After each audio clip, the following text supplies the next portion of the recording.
Oakwood Village is celebrating its 75th anniversary this year, and we have Hebron Oaks, our skilled nursing and rehabilitation center, which is a 60-bed skilled nursing facility, a 12-bed wing of hospice, where we have our own nature preserve.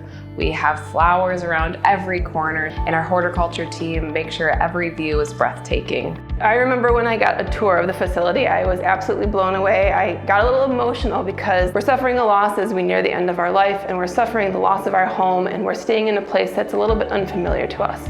I think that when Oakwood created these rooms, they tried to be very mindful of that in a number of ways. Creating a calm space that allows for caregivers to provide good care by just the way the room is laid out.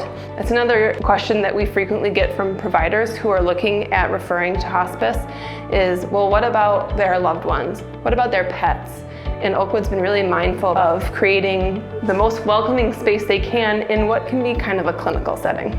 You don't need to be an Oakwood resident to be a hospice patient in the inpatient facility. Anyone from the greater community can come to Oakwood Hospice Inpatient Facility. I feel that everyone really cares for one another, residents, staff. You can see that throughout all of the programming we have on campus and how interactive and engaged it is with one another. We have a lower nurse-to-patient ratio, which allows our nurses more time, not being spread out through an entire service area. Being really focused into one spot allows you to provide better care.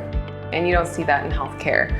Healthcare has become burnt out, and it's tired and it's upset, but when I come to work, I don't feel those things. I feel happy, I feel joy for what I do, and joy for those who I care about, including the staff. Having a hospice team built into the Oakwood Village community can provide outside providers a little bit more maybe reassurance or peace of mind, knowing that there are providers and nurses and an entire holistic care team on site. And having that on-site pharmacy allows us to provide medication at a moment's notice if there were to be an unpredictable event.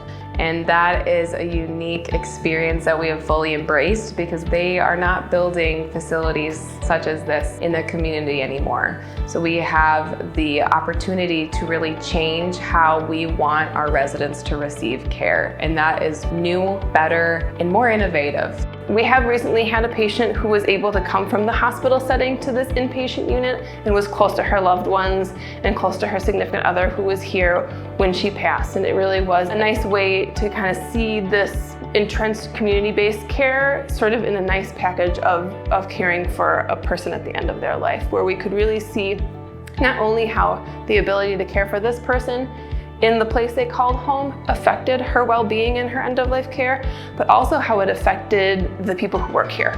Because we had people coming from all over the facility, not just the skilled nursing facility, to be with her as she was at the end of her life. So it was a really nice kind of culmination of this idea of providing a really community-based hospice care.